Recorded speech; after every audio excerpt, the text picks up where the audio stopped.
இந்த அஞ்சலியோட வாழ்க்கை இப்போ அஞ்சலிக்கு வந்து இப்ப மிக பெருசா இருக்கோ இல்லையோ, எப்புட்றா வந்து நம்ம வாழ போறோம். அது மட்டும் இல்லாம நம்மள இந்த வீட்ட விட்டு தொரத்திட்டாங்க.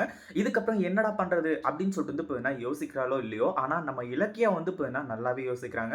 அஞ்சலியோட வாழ்க்கை வந்து கெட்டு போயிடக்கூடாது. அஞ்சலிய வந்து மறுபடியும் கார்த்திக் கூட ஒண்ணு சேர்த்து வைக்கணும் அப்படின்ற மாரி சொல்லி, ஆனா நம்ம கௌதமும், ஜானகியும் வந்துட்டு அதாவது இலக்கியா நீ தப்பு பண்ணிட்டு இருக்க இலக்கியா, அப்படி இப்படின்ற மாரி வந்து சொல்லி இலக்கியா மேல வந்து பயங்கர காண்டுல இருந்துட்டு இருக்காங்க. அவங்க இருக்கிறதும் வந்து ஒரு வகையில வந்து ஒரு நல்ல விஷயம் தான். ஏன்னா, இத்தன நாளா வந்து இந்த குடும்பத்தையே ஆட்டி படைச்சுக்கிட்டு இருந்தா, இப்போ நம்ம கார்த்திக்கோட மனச வந்து அப்படி வந்து ஏமாத்திருக்காளே! அப்படின்ற ஒரு விஷயத்த வந்து அவங்களால ஏத்துக்கவே முடியல. ஆனா, நம்ம இலக்கியா அது எல்லாத்தையுமே ஏத்துக்கிட்டு தவறு செய்யறது வந்து ஒரு இயல்பு தான் அப்படின்றத புரிஞ்சுக்கிட்டாங்க. ஆனா, அது வந்து எந்த அளவுக்கு அப்படின்னு பார்த்தீங்கன்னா இந்த அஞ்சல் இருந்துட்டு இவ்ளோ பண்ற அளவுக்கு கண்டிப்பா வந்து இவங்கள இடம் குடுத்துருக்கவே கூடாது. இதுக்கு யார் காரணம்? நம்ம கார்த்திக் தான். சரி இப்படியெல்லாம் வந்து போயிட்டு இருக்க சமயத்துல, இந்த இடத்துல அப்படி என்ன ஆவுது அப்படின்னு பார்த்தீங்கன்னா, நம்ம கௌதம் வந்துட்டு இலக்கியாவுக்கு வார்ன் பண்றாங்க. இந்த மாரிலாம் பண்ணிட்டு இருக்காத அப்படின்னு சொல்லிட்டு. ஆனா இலக்கியா வந்துட்டு அஞ்சலிய வந்து கார்த்திக் கூட சேர்த்து வைக்கிறதுக்கு என்னென்ன முயற்சிகள்லாம் செய்ய முடியுமோ, அது எல்லாத்தையுமே செஞ்சுட்டு இருக்காங்க. ஆனா அஞ்சலி அத புரிஞ்சுக்காம நம்ம இலக்கியாவோட அம்மா லட்சுமி வந்து இறந்தா கூட பிரச்சனை கிடையாது. செத்து போனாலுமே பிரச்சனை கிடையாது அப்படின்ற மாரி முடிவு பண்றாங்க.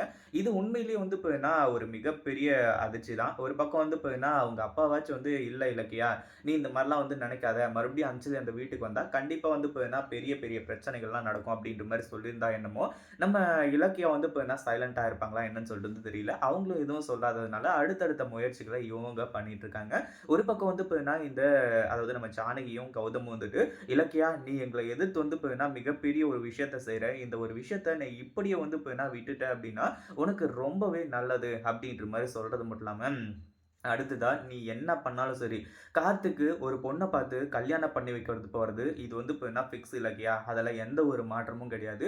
கார்த்திக்கே வந்து அதுதான் விரும்புவான். நீ வந்து கார்த்திக்கிட்டயே போய் கேட்டாலுமே கூட, அஞ்சலிய மறுபடியும் வந்து அதாவது அஞ்சலிய கொல்றதுக்கு வேணா அவன் ஓகே சொல்வானே தவிர, அஞ்சலிய மறுபடியும் வந்து இந்த வீட்டுக்கு கூட்டிட்டு வரதுக்கு அவன் ஓகே சொல்லவே மாட்டான் அப்படின்னு சொல்லிட்டு நம்ம இலக்கியா கிட்ட என்னென்னமோ சொல்லி, நம்ம கௌதம் வந்து கன்வின்ஸ் பண்ண பார்க்குறாங்க. என்னதான் நம்ம ஜானகிலிருந்து, கார்த்திக்லேருந்து இந்த பைரவி, அதாவது இந்த பைரவி இத்தன நாள் வந்து அஞ்சலிய வந்து ஒரு முத்து போல வந்து பார்த்துக்கிட்டு இருந்தா. அதாவது ஒரு தங்கத்துக்கு என்ன விலை இருக்குமோ, அந்த மாரி தான் வந்து அஞ்சலிய நெனச்சுட்டு இருந்தா. ஆனா இப்போ வந்து ரொம்ப தரக்குறைவா ஆயி போயிட்டா.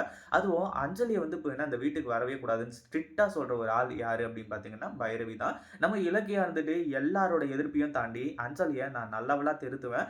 திருத்தி கார்த்திக் வந்து கட்டி வைப்பேன் அப்படின்ற மாரி தான் சொல்லிட்டு இருக்காங்க. இது எந்த அளவுக்கு ஒர்க் அவுட் ஆகுது அப்படின்றத பார்த்தா தான் தெரியும். ஏன்னா நம்ம இலக்கியா தனியா வந்து அதாவது இந்த பக்கம் இருக்கும்போதும், தனியா இத்தன நாளா வந்து அஞ்சலியோட சுயரூபத்த தெரியப்படுத்தணும் அப்படின்றதுக்காக போராடிட்டு இருந்தாங்க. இப்போ இந்த பக்கம் இருக்கும்போதும் வந்து தனியா போராடிட்டு இருக்காங்க. அஞ்சலி வந்து கார்த்திக் கூட ஒண்ணு சேர்த்து வைக்கிறதுக்காக. அதனால கண்டிப்பா வந்து நம்ம இலக்கியா நெனச்சத சாதிச்சுருவாங்க அப்படின்னு சொல்லிட்டு நம்ம எல்லாருக்குமே தெரியும். இதுல அஞ்சலிய நம்ம கார்த்திக் கூட சேர்த்து வச்சுருவாங்களா? இல்ல அப்படின்னா நம்ம கௌதமும், ஜானகியும் வந்து இப்போ பிளான் பண்ற மாரி நம்ம கார்த்திக்கு அடுத்ததா இன்னொரு ஒரு கல்யாணம் நடக்குமா? அப்படின்றத கமெண்ட் பண்ணுங்க. இந்த வீடியோ புடிச்சிருந்தா லைக் பண்ணுங்க, ஷேர் பண்ணுங்க. இப்ப தான் நம்ம சேனலுக்கு ஃபர்ஸ்ட் டைம் வரீங்க அப்படின்னா சப்ஸ்கிரைப் பண்ணிக்கோங்க.